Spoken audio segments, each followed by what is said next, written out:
Muy buenas noches. Buenas noches. Es un gusto poder saludarles una vez más en un día ajetreado. Ya inició la semana laboral y esto de andar corriendo, ¿verdad? Y los claxons, es tremenda nuestra ciudad. Damos gracias a Dios por la protección brindada. También damos gracias a Dios porque nos permite venir a su casa de oración y abrir su palabra.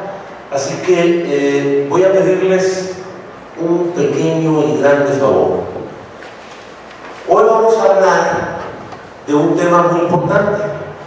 Pero antes de hablar, quiero que por favor, con reverencia, inclinen su cabeza para hacer una oración. Cariñoso Padre Celestial, vamos a oír tu palabra y queremos hacerlo con reverencia porque vamos a estudiar tus nombres. Nosotros queremos ser llamados del nombre de Dios. Por eso en esta hora pedimos sabiduría en el nombre de Jesús. Amén. Muy bien. ¿Saben que uno de los primeros aspectos esenciales cuando uno se relaciona con las personas es conocer su nombre? Porque de pronto que usted diga el de la chaqueta gris, el chaparrito, el gordito, el barbón, el del lunar, el de los ojos de... Y en México somos muy dados a poner sobrenombres. Allá, por ejemplo, para la región del norte, a los que tienen los ojos claritos le llaman borrados. Le dicen el borrado. Y yo al principio cuando llegué por ahí, ¿por qué borrado? Porque tenía los ojos así, verdecitos, celestitos, a veces grisecitos. Pero, ¿cómo se llama? El borrado. O el chueco, ¿verdad? Porque camina así. Pero ese no es tu nombre. Ese no es cuando alguien te llama por tu nombre, cambia la cosa. Y miren que yo entiendo que en nuestro país tenemos un gran desafío porque hay mucha gente a la que le colocaron nombres bastante desafiantes, ¿verdad? Y uno de pronto llega y cuando sabe los nombres es difícil, ¿no? Hay un disgusto por ese nombre. Hay otros que no, al contrario, dicen, muy honroso. Nombres muy nacionales, ¿verdad? O Nezahualcóyotl, Cuauhtémoc. Pero cuando están jovencitos no les agrada mucho el nombre y piensan que sus papás tenían algo contra ellos. Pero cuando tú tienes un nombre y la persona dice tu nombre, o te llama por tu nombre, o por tu apellido, entonces tú te sientes de alguna manera bien, porque dice la persona conoce mi nombre. Cuando tú has saludado, tratado a alguien constantemente y le dices tu nombre y cada vez que te saluda le dice un nombre diferente, no me conoce. Bueno, como es importante conocer los nombres, imagínense que esto también, en cierto sentido, se aplica a nuestra relación con Dios. Mientras que hoy los nombres son poco menos que un intento de una hermosa sonoridad cadenciosa, que suene bonito, ¿verdad? Ashi Anali. Me decía mi esposa que ella quería ponerle a mi hija un nombre así, que aunque dice, es que incluso si se llegan a pelear con ella y le dicen, como termina en I, como quiera suena bonito, así, así, cosas por el estilo, que suena bonito. ¿Saben que en el Antiguo Testamento y en la Antigüedad los nombres no tenían que ver con esa carencia sonora? No. O solamente por una necesidad de identificación. Los nombres bíblicos eran más significativos. Los nombres bíblicos, a menudo usted encuentra a los padres colocándole nombres a sus hijos que describen las circunstancias de su nacimiento. O otra segunda característica es que describen sus caracteres o la expectativa que los padres tenían acerca de ese de ese niño, de esa criatura. Inclusive en algunos casos, de alguna manera, proyectaban el futuro que ellos tendrían. Entonces, cuando por ejemplo usted escucha el nombre de Jacob, que significa suplantador, engañador, ¿se imagina? Engañador Luis González para servirle a usted. Y al final, en su vida, esa circunstancia se proyectó como una realidad en su vida. Hasta que él se encontró con Dios y un día Dios le dijo: ¿cómo te llamas? Pues, engañador para servirle a usted. Y Dios le dijo: no, de ahora en adelante no te vas a llamar Jacob, te vas a llamar Israel, que significa el que vence, el que ha vencido, porque te has enfrentado a los hombres y te has enfrentado a Dios y has vencido. Bueno, qué diferente. Su plantador va caminando así, el que vence, el victorioso. De alguna manera cambia un poquito en ese sentido. Y aunque los nombres a través de los que nosotros conocemos a Dios son sencillos, simples, pero esos nombres nos dan una vislumbre de su gloria, nos cuentan algo acerca de Él, acerca de su persona, acerca de su carácter y del propósito que Él tiene para con su pueblo. ¿Quién se atrevió a preguntar el nombre de Dios? ¿Se acuerdan? Hubo alguien que se atrevió a preguntar el nombre de Dios. Voy a ir allá y me van a preguntar de parte de quién. Y entonces, ¿de parte de quién voy? De alguna manera los seres humanos queremos saber a quién representamos. El nombre de alguna manera tiene mucho poder. En el Salmo 25, el versículo 11, si me acompañan, Salmo 25, 11, David oraba y escribió este salmo, que es un cántico, y en el versículo 11, David dice: por amor de tu nombre, por amor de tu nombre, Jehová, perdonarás también mi pecado que es grande. Por amor de tu nombre. Y si abrimos la Biblia en San Juan, el Evangelio según San Juan, en capítulo 14, San Juan 14, fíjense cómo aquí tenemos otra perspectiva del nombre de Dios. San Juan 14, versículos 13 y 14, Jesucristo dijo así: y todo lo que pidan al Padre en mi nombre, eso haré, para que el Padre sea glorificado en el Hijo. Verso 14: si algo piden en mi nombre, yo lo haré. Si piden algo en mi nombre, entonces tenemos que pedir en el nombre. El vocablo hebreo veterotestamentario para nombre originalmente significaba marca o señal. Era una marca, una señal, una descripción de la persona que poseía ese nombre. Por eso es que de pronto nosotros como seres humanos, cuando tenemos una mala experiencia con algún nombre y lo volvemos a escuchar, pensamos que todos los que tienen ese nombre son así.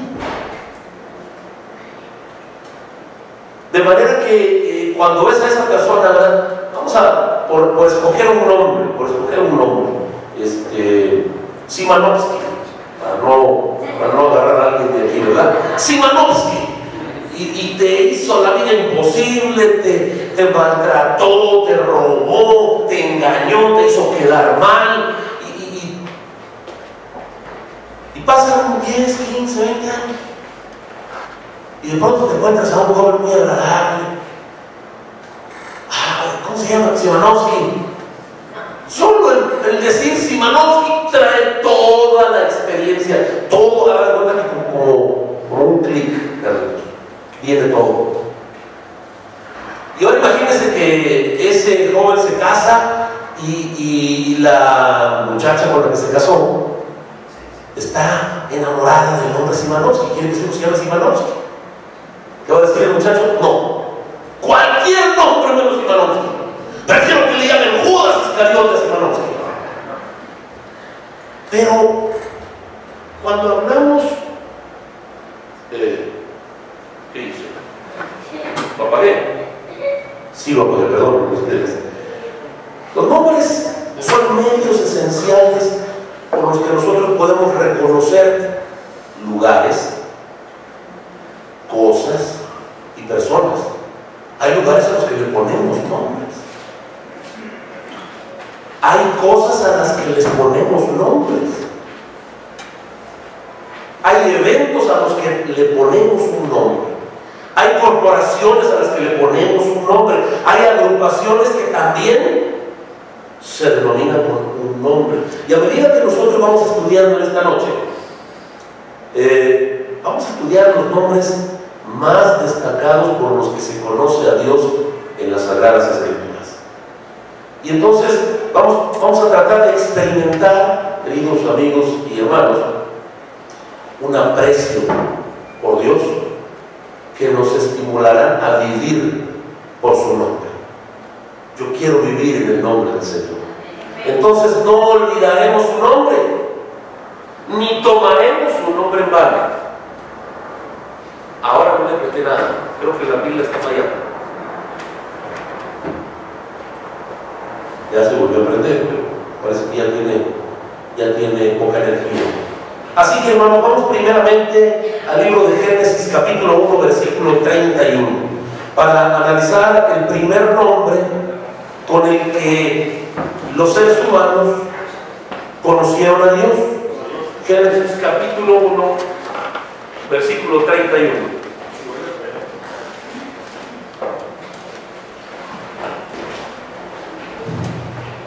Vamos a cambiar mientras por esto.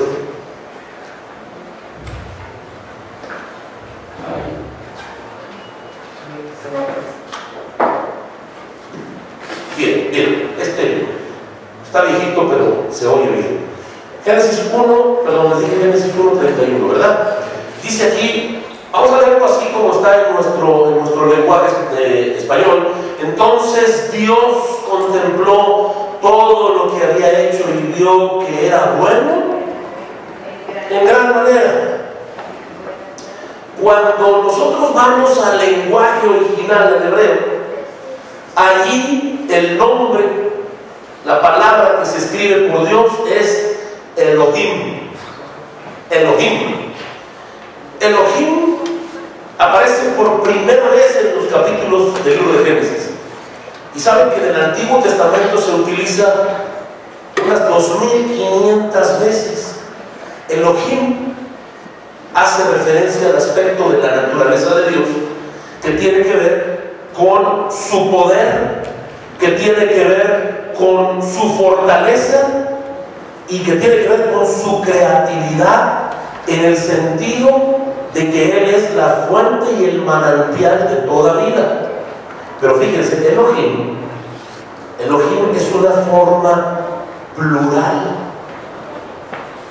Es la palabra que aparece empezando el Génesis, pero es una forma plural. Lo que de alguna manera da el sentido de la naturaleza de Dios, de un Dios trino. Y quiero compartir con ustedes esta cita del comentario bíblico adventista de la página, tomo 1, página 179, que dice: la obra de la creación es una demostración asombrosa del poder y la majestad de Dios, de la omnipotencia divina en acción. En nuestro lenguaje español, que es una lengua muy rica, ¿saben ustedes? Algunos de nosotros decimos a veces en broma que va a ser el lenguaje del cielo, pero otros hablan de otra manera. Pero dicen que el español es el lenguaje de la poesía, es el lenguaje de los novios, porque tiene muchas posibilidades de expresarse. Sin embargo, cuando vamos a las traducciones de los manuscritos originales, solamente se centraron en Dios, en el Todopoderoso, en el Señor. Pero por ejemplo, para traducir Elohim, que viene de una forma plural y que también es una variación de Eloah o de Elá. Tendríamos que conocer bastante bien la gramática hebrea para poder entender incluso hasta la entonación. Pero Elohim simplemente nos enseña que Dios es grandioso, que Dios es grande en majestad, en fortaleza, y que su creatividad es maravillosa. En Testimonios tomo 5, la página 634 dice: arrepiéntanse de sus pecados, confiésenlos a Dios, a Elohim, abandonen toda iniquidad y podrán poseer todas sus promesas.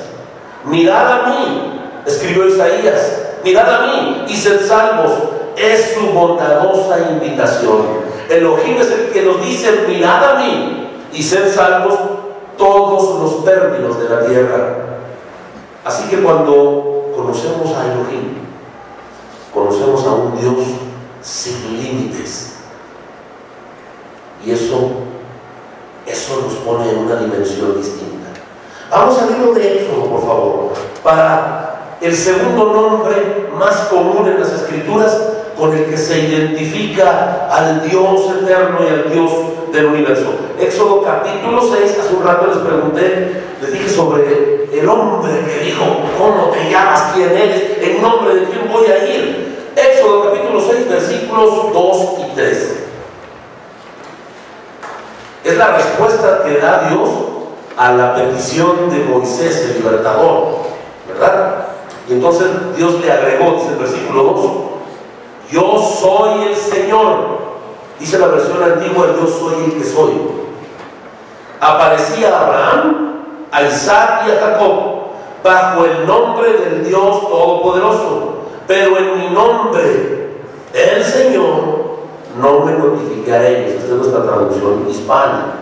Cuando vamos a ver, cuando dice en mi nombre, aparecen allí 4 consonantes: la Y, la H, la W y la H. Ese es el nombre de Dios. Así se identificó el Señor con Moisés. Y entonces, ¿cómo lo pronuncias? Son 4 consonantes.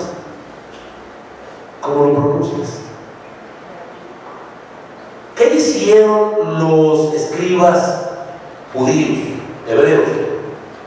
Le añadieron las vocales de Adonai. Cuando ellos estaban leyendo la escritura en el Antiguo Testamento y aparecía el nombre con las 4, el tetragramatón, las 4 consonantes que identificaban el nombre de Dios, ellos, si estaban escribiendo, utilizaban otra pluma, solamente para escribir el nombre de Dios. Si estaban leyendo, en lugar de decirlo, decían Adonai. Así que para que pudieran de alguna manera expresar las 4 consonantes, le añadieron las vocales de Adonai para que sonara entonces Yahvé o Yahweh. Este nombre es el que más se utiliza que cualquiera de los otros nombres con que se identifica a Dios en el Antiguo Testamento y en toda la Escritura. En toda la Escritura. Cuando los escribas masoretas agregaron esas vocales, esto fue en los siglos 7 u 8 de nuestra era cristiana, añadieron esas vocales a las consonantes, y de esta manera ahora nosotros oímos Yahweh, y ya para el español, Jehová. Yahweh, Jehová. El Dios del cielo, queridos hermanos, estaba por revelarse a su pueblo en una forma como nunca antes había sido conocido o había sido testificado. Se estaba preparando el escenario para que Moisés fuese delante de Faraón, el político, el rey más poderoso del mundo conocido, y él iba a ir en el nombre de Yahvé para decir: libera a mi pueblo. Por eso era importante que Dios dijera ese nombre.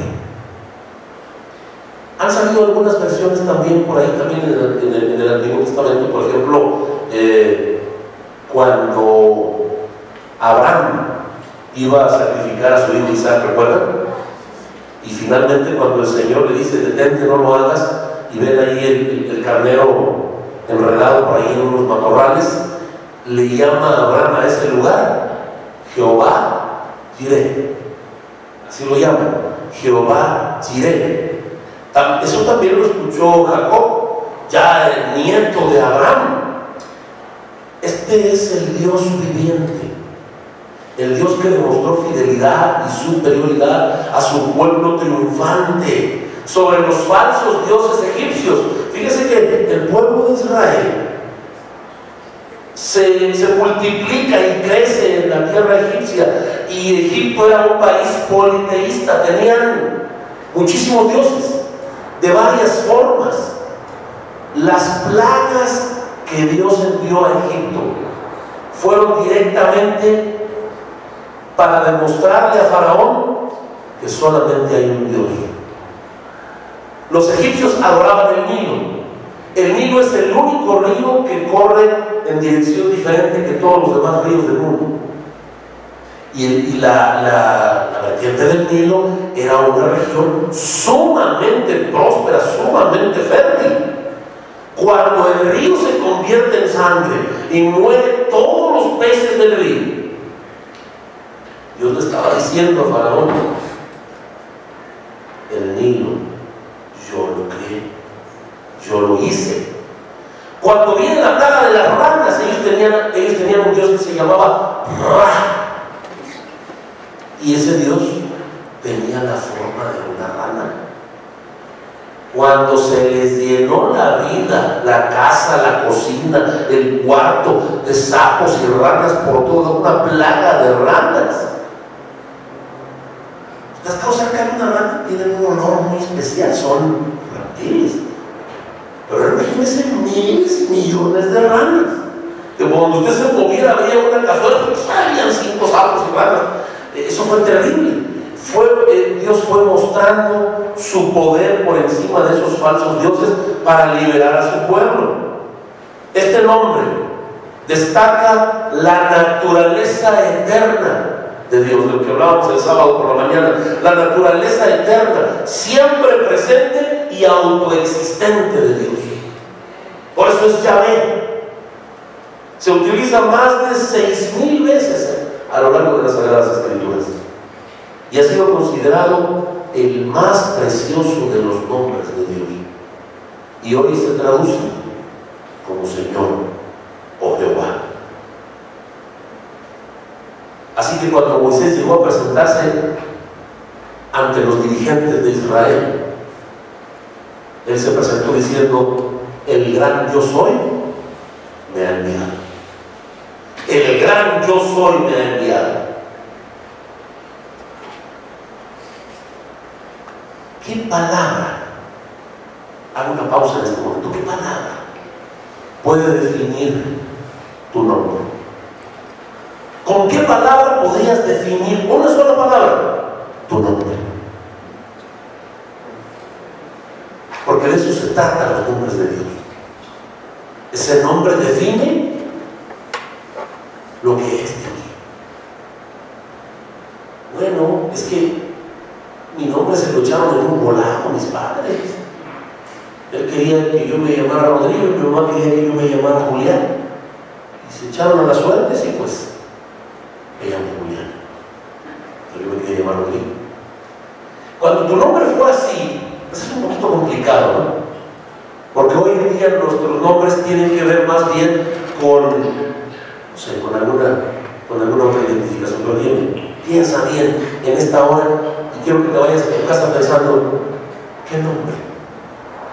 ¿Qué nombre? ¿Qué palabra, perdón, define tu persona, tu nombre? Sobre todo después de que tú has conocido al Señor. Vamos a abrir la Escritura en Isaías capítulo 6.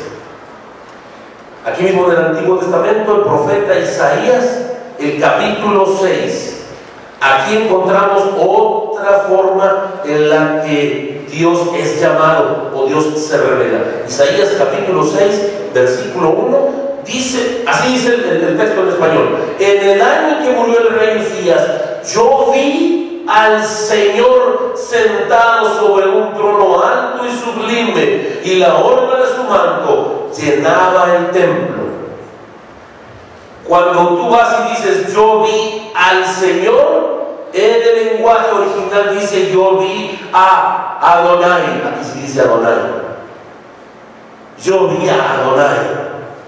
La expresión Adonai, que significa o que se traduce como Señor, revela gobierno, el señorío de Dios, mientras que la expresión Jehová nos revela a Dios como siempre presente, eterno, autoexistente y supremo. Adonai nos revela a Dios como Señor y amo, como el dueño de todo. Ese es Adonai. Este nombre se utiliza menos veces. Se utiliza unas 300 veces. La palabra hebrea Adón en el Antiguo Testamento, Señor o amo, Adón. Pero ya cuando dice Adonai, ya estamos hablando del gran Señor. Cuando utilizaban los hebreos la palabra Adón, ellos se referían al jefe de familia, a el dueño de una propiedad, o tal vez al gobernador de una provincia. Y hay muchos ejemplos de este nombre, porque ese título de alguna manera sugiere jerarquía, honor, autoridad. Pero cuando aplicamos el término a Dios, entonces en el hebreo cambiaba la forma de Adonai. La primera vez que aparece Adonai en la Biblia es en Génesis capítulo 15 y versículos 2, 8, y en Génesis 18, 3. Vamos por ejemplo a Génesis 15, 2, para que vean ustedes en qué contexto es que aparece este nombre de Dios Adonai. Génesis capítulo 15, versículo 2. Génesis 15, 2. Dice aquí que Abraham, esta es una promesa que Dios le hace a Abraham.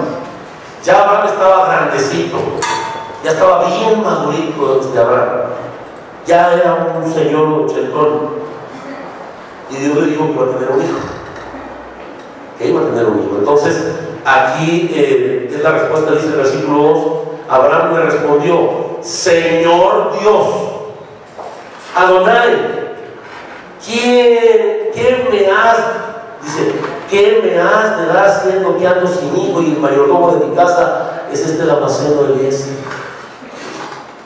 Pero él dice Señor Dios, Adonai, el gran, diríamos, tal vez nosotros en español diríamos el gran patrón.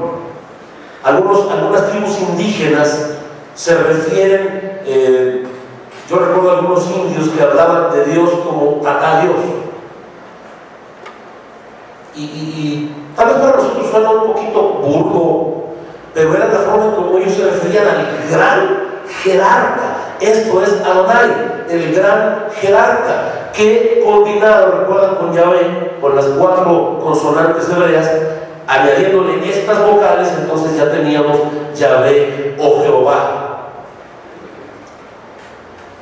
Hijos e hijas de Dios, página 53. Ojalá que todos los que profesan el cristianismo conocieran lo que significa amar a Dios prácticamente.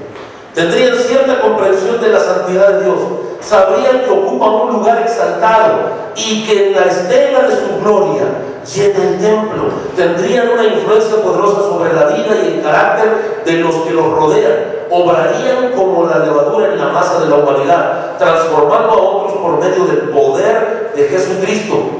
Relacionados con la fuente del poder, nunca perderían su influencia vital, sino que crecerían siempre en eficiencia, abundando continuamente en la obra de Dios. Si tan solo entendiésemos que cuando nos referimos a Dios, nos referimos al que llena con su manto las orlas no solo del trono, sino del santuario. Cuando entramos aquí al santuario, entramos a un lugar donde se llena de la presencia de Adonai, nuestro Señor y nuestro amo, el dueño de todo cuanto tenemos. Bien, hemos analizado Elohim, Yahvé, Adonai. Génesis 16:13, por favor, aquí en unas páginas adelante. Génesis 16:13, vamos a ver un cuarto nombre. Un cuarto nombre, Génesis 16:13, de los que más se utilizan en la Escritura. Aquí dice así: entonces ella, ¿quién es ella? Este es el momento en el que Agar y su hijo Ismael, Agar era la criada de Abraham. Ya nació Ismael. Y aquí viene esta declaración. Entonces ella llamó el nombre del Señor con el que ella hablaba: tú eres el Dios que me ve. Porque ella dijo: no he visto aquí al que me ve. Y la palabra que refleja al Dios que me ve es El Roi. El Roi, el Dios que me ve. Yo recuerdo un canto que escuché hace muchos años: los ojos de Dios me vigilan. Él ve lo que hago yo. Los ojos de Dios me vigilan. El Roi. La versión de la Biblia del rey James dice el texto así: dio a Agar a Yahvé, que le había hablado el nombre de tú eres el Roi, pues dijo: si será que he llegado a ver aquí las espaldas de aquel que me ve. Ya el Roi, mis hermanos, significa eso exactamente: el Dios que me ve, o el Dios de visión. Y aquí no estamos hablando de un Dios, o sea, no estamos hablando de una visión de alguien que está ventaneando, de alguien que está asomándose por ahí para ver qué está pasando. Oíste un ruido, sales a ventanear, ¿verdad?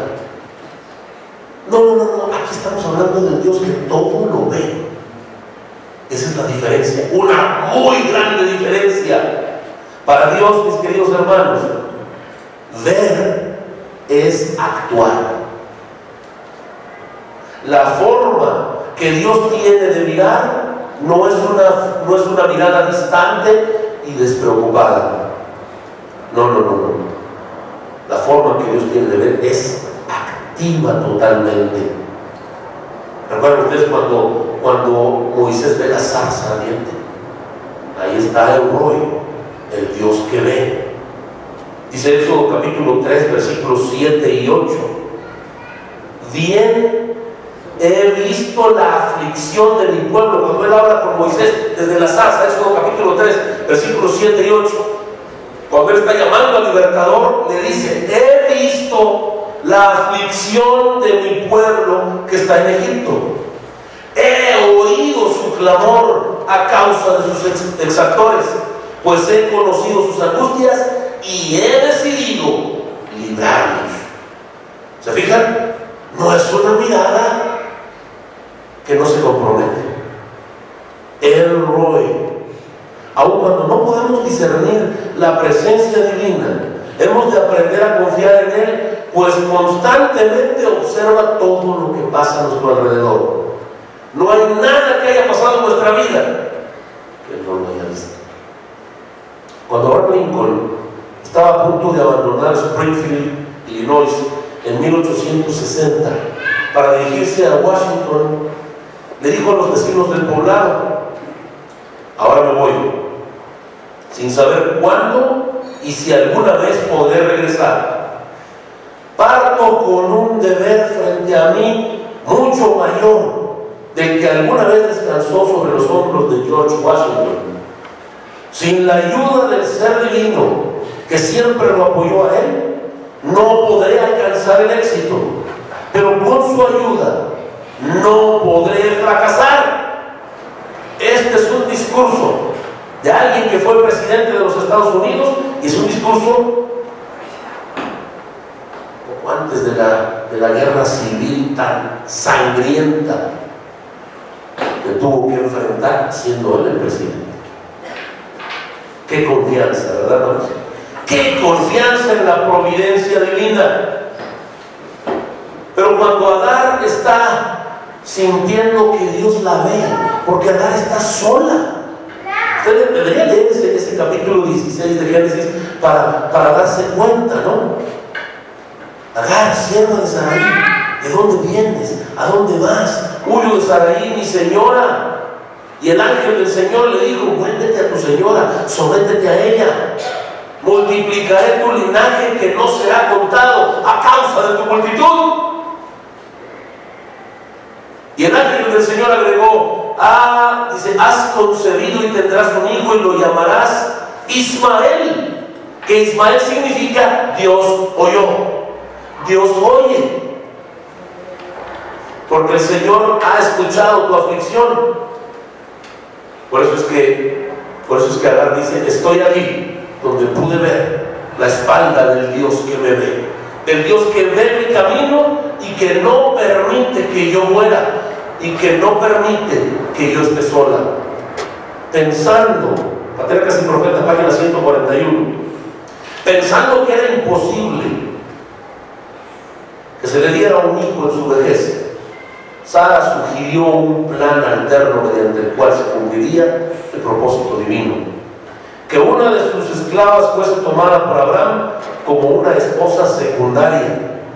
La poligamia violaba, sin embargo, la ley de Dios y destruía la santidad y la paz de las relaciones familiares. Agar se llenó de orgullo y jactancia y llegó a tratar a su ama con menosprecio. Y como Sarai la comenzó a afligir, huyó de su presencia. Agar se fue al desierto, y mientras, solitaria y sin amigos, descansaba al lado de una fuente, el ángel del Señor se le apareció. Qué maravilla, mis hermanos, que a pesar de que nosotros cometemos errores, de que a pesar de que nosotros fallamos y experimentamos luego en nuestra vida el resultado de nuestras acciones, de nuestros pensamientos, de nuestras palabras, pero hay un momento en que nos encontramos solos, en que decimos: estoy aquí porque yo me lo busqué. En el momento en que nos encontramos así, aparece la presencia del Altísimo. El Roy, el Dios que me ve, el Dios que sabe dónde estoy, el Dios que sabe por qué estoy ahí, estará presente en nuestras vidas. Bendito sea, alabado sea el Roy, el Dios que me ve. Capítulo 17, ahí en Génesis, versículo 1. Aquí está otro nombre, también de los más usados en la Escritura, con los cuales se refiere a Dios. Génesis 17:1. Cuando Dios le cambia el nombre a Abraham, dice aquí, cuando Abraham tenía 99 años de edad. Como nuestro hermano Franco, ¿verdad? El sábado que lo saludé con tanto gusto de recordarlo, como aquel diácono que estaba aquí cuando yo era un jovencito, y me dijo: tengo 99 años, y espero estar aquí otro tanto. Bendito sea Dios. Bueno, Abraham tenía 99 años. Tenía 99 años de edad, y se le apareció el Señor y le dijo: yo soy el Dios Todopoderoso, anda delante de mí y sé perfecto. A los 99 años. Pero dice: yo soy, y ahí el nombre es: yo soy El Shaddai. Ese es el nombre.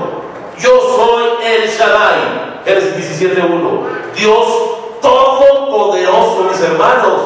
Este nombre de El Shaddai, que se traduce en el Antiguo Testamento como Todopoderoso o Dios Todopoderoso, es una traducción así del hebreo. Cuando aquí en español dice Dios Todopoderoso, ¿verdad?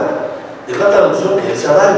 Él, la palabra Él, ustedes fijan, la encontramos en Elohim, la encontramos en Eloah, la encontramos en Elah, y la encontramos en El Roy. Él es una forma abreviada de Elohim. asociada con Shaddai. Imagínense, El Shaddai, el Dios Todopoderoso, el que todo puede. Como decía el sábado, ¿no? Dios es tan grande, tan fuerte y poderoso.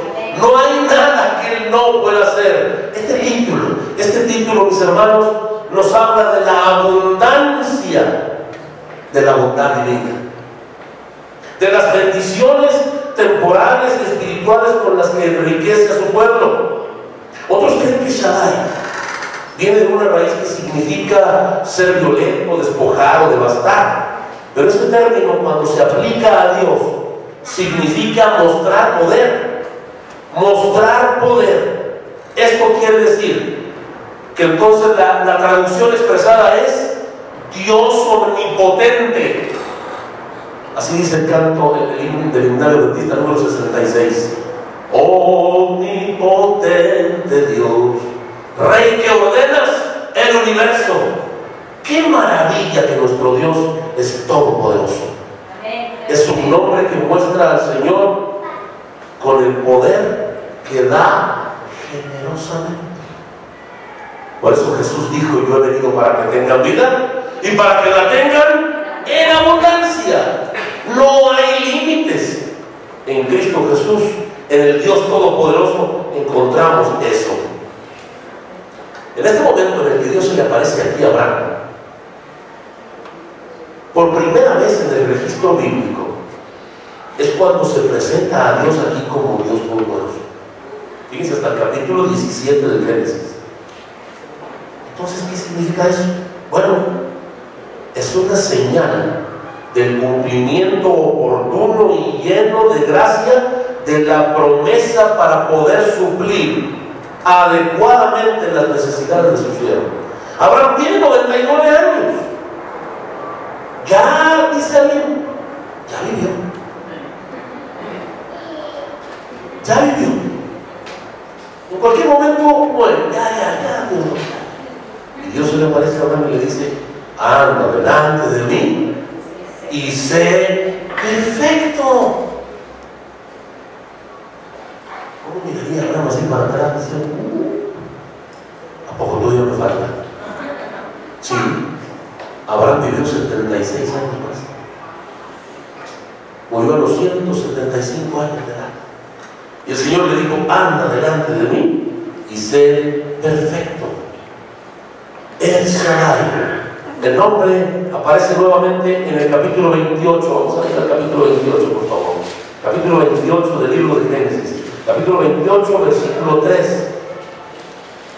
¿Ya está? Ahora está Jacob, el nieto de Abraham. Ya se cumplió la promesa del hijo. Ya empezó a multiplicarse la simiente de Adán. Aquí está Jacob. Y dice de Génesis 28:3: y el Dios Todopoderoso te bendiga, te fructifique, te multiplique hasta llegar a ser una multitud de pueblos. Es la bendición que le está dando Isaac a Jacob.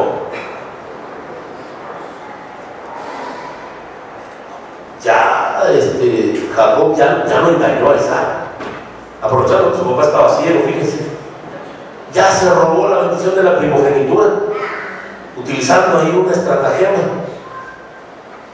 Y Esaú dijo también, cuando se muera mi papá, a mi hermano. Rebeca lo escucha y le dice: mejor vete allá a la tierra de mi tío Labán. Y antes de que Jacob se vaya, Isaac lo llama. Yo me imagino con qué cara va Jacob delante de Isaac, ¿no? ¿Con qué cara vas tú después de que se descubrió ese engaño terrible? Porque cuando Jacob le preguntó varias veces, como 5 o 6 veces: ¿eres Jacob? ¿Eres mi hijo? ¿Eres mi hijo Esaú? Acércate para que te huela, déjame que te toque. Oye, cuando alguien quiere mentir, va hasta las últimas consecuencias. El ser humano que ha caído, así va. Has mentido una vez y no hay peor pecado que la mentira, mis hermanos, porque te va envolviendo. Una mentira te lleva a otra y a otra y a otra y a otra, y cuando vienes a darte cuenta, ya es una cadena de mentiras y ya no te acuerdas con cuál mentira empezaste. Pero lo más terrible es que el mentiroso llega a un momento que se cree sus mentiras. Y eso es terrible. Haber inventado una historia y finalmente creer que es una realidad. Qué terrible. Así que yo no me imagino la cara de Jacob delante de Isaac. Isaac le dice: el Dios Todopoderoso te bendiga. El Dios que da poder y autoridad. Él es el Dios que da poder y autoridad. Shaddai es el Dios que da riquezas inagotables, las cuales concede a los hombres.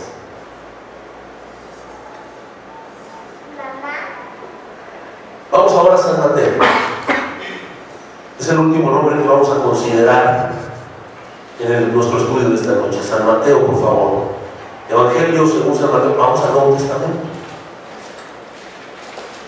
Porque en el Nuevo Testamento hay otro nombre para Dios.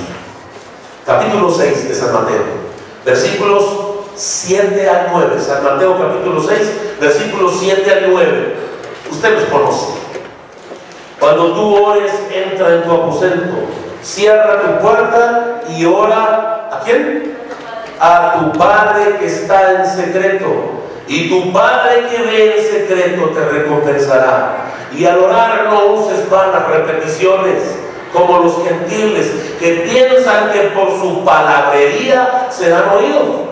No sean como ellos porque vuestro Padre sabe qué cosas necesitan antes de que se las pidan. Padre. Llegaron los discípulos y le dijeron a Jesús: enséñanos a orar. Son los siguientes versículos, del 9 en adelante. No sabemos orar. Entonces, ¿cómo oramos? ¿Cómo hablamos con Dios? Y es cuando el Señor les enseña la oración modelo. Padre nuestro que estás en el cielo. Fue el nombre con el que Jesucristo nos reveló a Dios como un Padre, pero no como un Padre distante. Los seres humanos tenemos diferentes experiencias e historias acerca de nuestro Padre. Hay muchos, y cuando digo muchos estoy hablando de miles, pueden ser millones a lo largo de la historia de la humanidad, que cuando escuchan la palabra Padre vienen a su mente sensaciones de odio, rencor, temor, nada positivo, puro negativo, porque no tuvieron una figura de un Padre como la que Jesús nos presenta de Dios. Esta expresión, mi Padre, no es exclusiva del Nuevo Testamento. Miren, vamos a leer otros dos textos. Éxodo 4:22. Éxodo 4:22. Éxodo 4:22. Fíjense esta expresión. Moisés le está diciendo a Faraón, o sea, Dios le dice: y va, le dirás a Faraón, el Señor dice, Israel es que mi hijo primogénito. Ahí ya está, de alguna manera, sobreentendida la expresión de que Dios es nuestro Padre.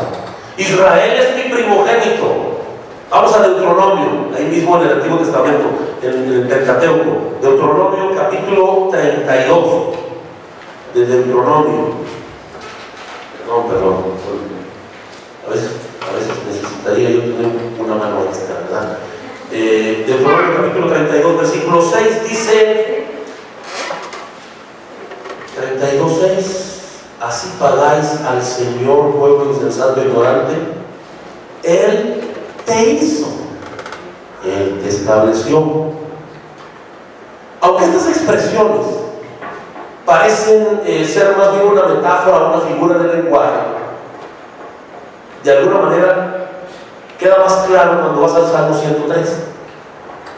Cuando vas al Salmo 103, en el versículo 13, el salmista dice, hablando de la misericordia, del amor y la bondad de Dios, dice Salmo 103:13: como el Padre se compadece de los hijos, así se compadece el Señor de los que le temen. Fíjense cómo cómo ya esta expresión, este nombre, va ubicándonos en un Dios que es nuestro Padre y que nos debemos referir a Él como tal, porque este nombre revela familiaridad, y no una familiaridad grotesca, revela una familiaridad cercana. Yo he escuchado a algunas personas que se expresan de seres humanos, fueron a estudiar a Montemorelos y batallaron muchísimo, no tenían, saben que a Montemorelos llegan muchos jóvenes que no tienen para comer, consiguen apenas lo justo para pagar la colegiatura, y hay ahí hombres y mujeres piadosas que viven en Montemorelos, que le han dado de comer a los muchachos y a esas muchachas. Supe de una señora que tenía un comedor, y en ese comedor comían aquellos jóvenes y señoritas que no tenían, y a veces decían, nada más tengo 20 pesos para comer en el mes. 20 pesos. Y ese comedor le daba de comer con 20 pesos en el mes completo. Digo, no era un banquetazo, no era un buffet. Come hasta que revientes. No. Pero los muchachos no toman una sopita de arroz muy rica, un caldito de bolitas. De pronto por ahí algo un poquito más bonito, ¿verdad? Y cuando esos muchachos salieron, como pastores, como ingenieros, como doctores, algunos, como profesores, se expresaban de ese matrimonio. Ellos fueron para mí como el padre que yo no tuve, como mi mamá que ya murió. Esa expresión fue como mi padre. Es una expresión muy cercana. Y cuando alguien a ti te dice, yo a usted lo respeto como mi padre, eso es algo que cala, mis hermanos, cala. ¿Por qué cala? Que una persona que no es de tu sangre, que no engendraste, te llame padre, es de mucha responsabilidad. Bueno, nosotros amamos a Dios, Padre nuestro que estás en los cielos, porque Él es nuestro Padre. ¿Saben que una vez escuché a una persona que llegó a una de mis iglesias, no digo ni dónde, ni hace cuánto, para que no averigüen? Pero esa persona, cuando llegó y empezó la semana de oración, que era para jóvenes, se expresó y le dijo así a Dios: papito lindo. Y a mí me causó una... ¿Qué pasó ahí? ¿Qué falta de respeto es esa? Bueno, me acordé que cuando yo llegué al dormitorio a Montemorelos en 1977, recién salido de aquí de mi iglesia de Narvarte, y yo allá no conocía a mucha gente, recuerdo que conocía a muchas personas, a muchos jóvenes, que a sus padres le hablaban de usted. Todavía aquí en nuestro país hay mucha gente que a sus padres les habla de usted. Y que cuando el hijo o la hija le dice a su papá de tú, vámonos, los castigan. Chamaco irrespetuoso. Y cuando yo escuchaba que yo me acuerdo que estaba con unos compañeros y de pronto dijeron ellos, fíjate, ese que está allá es bien chiflado. Fíjate, le habla de tú a sus papás. Yo volteé como diciendo, pues ¿y cómo le hablamos a nuestros papás? Yo siempre le hablé de tú a mi papá y a mi mamá. Nunca me dijeron que les tenía que hablar de usted. De manera que estaba en segundo de secundaria, la primera vez que yo escuché que alguien decía, imagínate, está hablando de tú a su papá. Y yo me volví y dije, ¿y cómo le hablamos? Pero después dije, no digo nada, porque están diciendo que eres un chiflado, ¿qué van a decir? No dije nada. Pero me quedé reflexionando. ¿Por qué yo le hablo de tú a mi papá? ¿Será que sí realmente le estoy faltando el respeto? Tuve otro amigo que me dijo, ¿tú le hablas de tú a tu mamá y a tu papá? Sí. Grosero. ¿Por qué? ¿Es falta de respeto, me dijo? ¿Ha escuchado usted a personas que cuando vienen aquí a orar le hablan de usted a Dios? ¿Verdad? Padre nuestro, usted santificado, gracias porque usted nos da. Y cuando las personas que oran así, yo alguna vez le dije a un amigo que oraba así, ¿y por qué le hablas así a Dios? Suena como que no lo conoces. No, por respeto. Y es que realmente ellos, y si yo le hablo de usted a mi papá, ¿cómo voy a putear a El Roy, a El Shaddai, a Adonai, a ver cómo lo voy a putear? Si a mi padre lo respeto y le digo de usted, tengo que respetar a mi Padre Celestial. Y entonces lo entendí. Pero yo no le puedo hablar de tú a mi papá. Digo, perdón, que usted era mi papá. Que viene y me diga, oiga, papá, ¿cómo está usted? Inmediatamente me dice, ¿qué pasó? Porque no me enseñó así. ¿Cómo le hablo yo a mi papá? Le digo, pa. ¿Y a mi mamá? Ma. Pa y ma. Hay momentos en los que los seres humanos no queremos hablar de pa y ma, ¿verdad? Hay una etapa de la vida en que no queremos hablar. ¿Por qué? Porque nos llenan con reglas, con negatividad, no te pongas eso. Y si es mujer, amor, Ramón en la falda, mira, límpiese la boca, límpiese lo de acá. Y el muchacho, usted viene temprano, ¿dónde estaba? Y a ver, aquí huele. Y no quiero saber de padre ni de mamá. Pero cuando pasa el tiempo y tú te acuerdas de ese momento, alabas a Dios porque te dio un padre y una mamá que se preocuparon por ti, que se preocuparon por tu disciplina. Tal vez como dice aquel que escribió esta poesía en prosa, yo tuve la peor mamá del mundo. Y empieza a describir todo lo que hacía, ¿no? Tuve la peor mamá del mundo, no me dejaba salir, no me dejaba comer lo que yo quisiera, no me dejaba que los muchachos me pitaran así, que se pare el muchacho afuera y salen la chamaca, que se bajen, que vengan, que la busquen. Un capítulo y que salen. Ay, no, que se salen todos, ahora tiempo, no, que se baje, si es caballero, que se baje, que venga y que toque y que salute. Tuve esa mamá peor, pero gracias a ese padre, esa mamá, estrictos y rígidos, yo estoy en la iglesia. Yo soy un ministro de la fe. Y mire que Sotomayor me sacudió varias veces el polvo de los pantalones.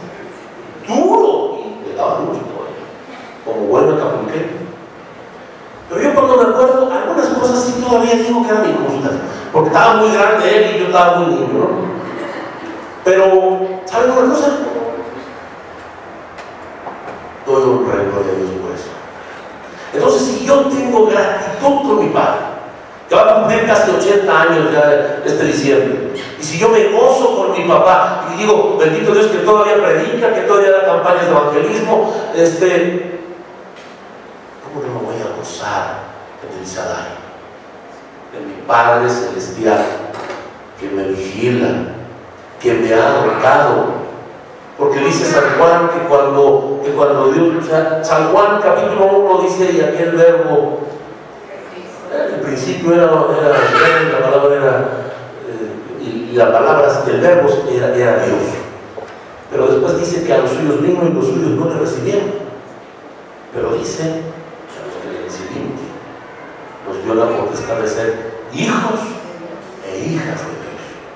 No arrimados, no entenados. Adoptados, sí, somos adoptados, pero somos adoptados con todos los derechos, como herederos y coherederos con Cristo.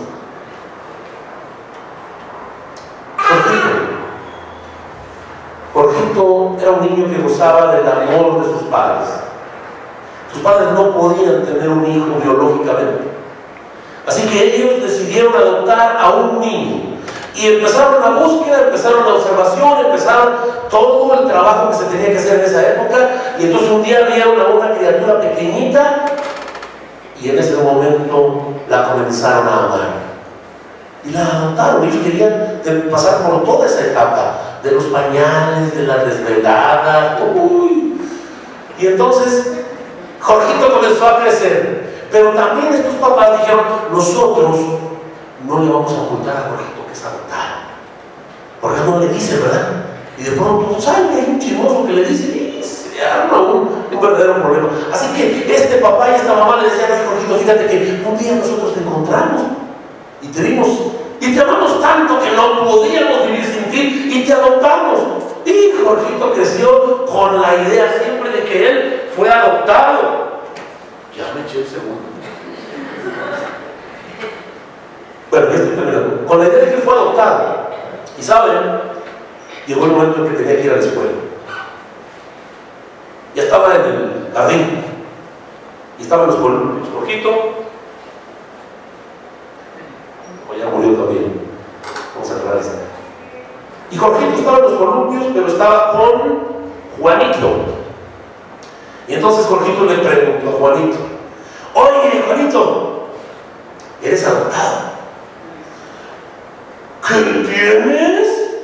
Yo soy hijo. Y Jorgito se quedó pasmado. Y así se quedó el resto de la escuela. No respondía a las indicaciones, no quiso comer el lonche. Cuando llegó la mamá, la maestra le dijo: ¿sabe qué? Jorgito tiene algo, porque está así, no melancólico, no responde, no sé qué le pasó. Fíjese, a lo mejor está mal, ya quisimos, pero no nos responde. Y la mamá: mi hijo, ¿tienes algo? No, pero sí. Ay, me preocupa. Y entonces, a ver, checó la temperatura. No. Llegando, Jorgito se fue a su cuarto y ya se quedó. Jorgito, ya está la comida. Jorgito, ¿qué pasa? No tengo hambre, mamá. Pero Jorgito, ¿qué pasó? ¿Te sientes mal? Y la señora rápido le habló por teléfono al papá: oye, Jorgito tiene algo, Jorgito tiene algo. Nunca había estado así. Y viene el papá, se sale del trabajo y llega. ¿Qué pasa, Jorgito? Miren, papá, no es Juanito. ¿Qué tiene Juanito? Él solamente es hijo. Él solamente es hijo. A él no lo adoptaron como a mí. Qué triste debe ser eso. Nuestro Padre Celestial nos adoptó para que seamos coherederos con Cristo Jesús. Y queridos hermanos, Elohim, el Dios que en su creatividad es la fuente y el manantial de toda vida y de todo lo que tú tienes, el Roy, el Dios que te ve, el Shaddai, el Todopoderoso, el Señor Adonai, el dueño de nuestras vidas y de todo cuando está a nuestro alrededor, es nuestro Padre amante y querido. Es un Dios que quiere tener una relación muy cercana con nosotros. Y cuando tú lo conoces por sus nombres, tú descubres un espacio que continuamente va creciendo. Ese es mi Dios, tan grande y tan fuerte, tan grande y poderoso. No hay nada que no pueda hacer. Ese es el Dios que te habla en esta noche y que te dice: hijo mío, dame tu corazón.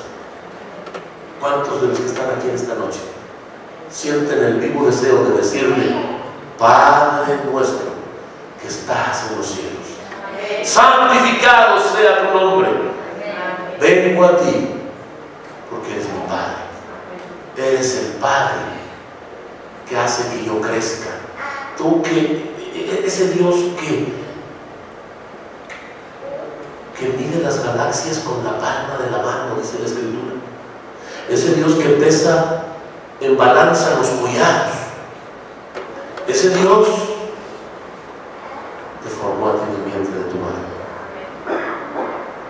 Ese Dios envió a Jesucristo para redimirnos del pecado.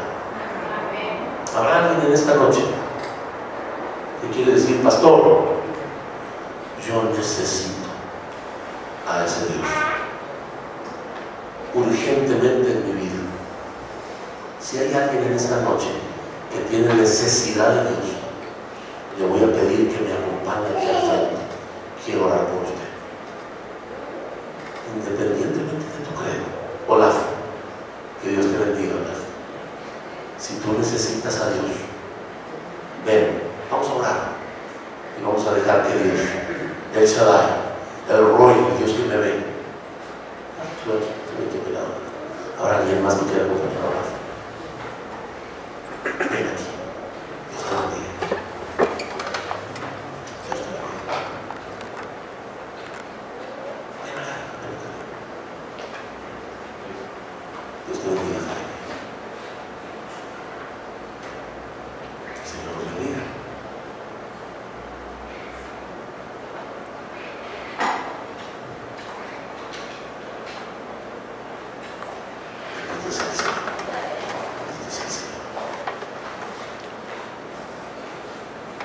¿Alguien más?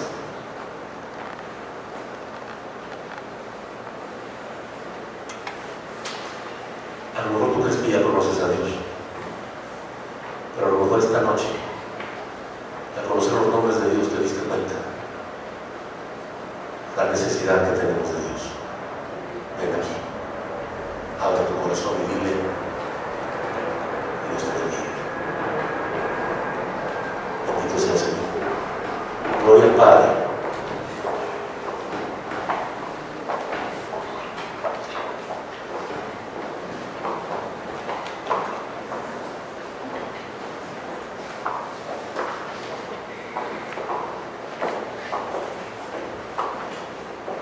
Alabado sea el Señor.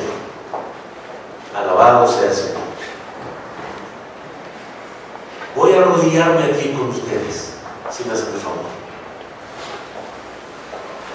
Ahí en tu lugar, vamos a caer de rodillas delante del Shaddai. Padre nuestro que estás en el cielo, santificado sea tu nombre. Venga tu reino. Sea hecha tu voluntad como en el cielo, también en la tierra. Te alabo y bendigo tu nombre, porque tu palabra es verdad. Elohim, fuente y manantial de vida. Yahvé, el Dios omnipotente, que siendo omnipotente, viene a estar con nosotros en este santuario. Alabado seas, Adonai, dueño, amo y Señor de nuestras vidas. Gracias, El Roy, el Dios que nos ve, el Dios que sabe dónde vamos. El Shaddai, Dios todopoderoso, que puedes hacer lo que nosotros no entendemos ni sabemos. Padre nuestro, que nos abrazas y que nos tratas como a un niño, que te compadeces de nosotros como cualquier papá se compadece de sus hijos. En esta hora, aquí están tus hijos de rodillas, diciéndote: necesitamos de ti, porque sin ti nada se puede hacer. Gracias esta noche, Señor, que tu palabra se abrió a nuestro corazón y que podemos conocer tus nombres para entrar en una relación mucho más estrecha y personal contigo. Somos indignos, pero gracias por descender hasta donde estamos. Alabamos tu nombre, Dios Todopoderoso, y todo esto lo pedimos en el nombre de Jesús. Amén. Amén. Amén. Que Dios les bendiga abundantemente. Y que al ir a nuestra casa, recordemos, por donde vayamos, en el metro, en el micro, en el carro, en la calle, el Roy mira por donde vamos. Buenas noches.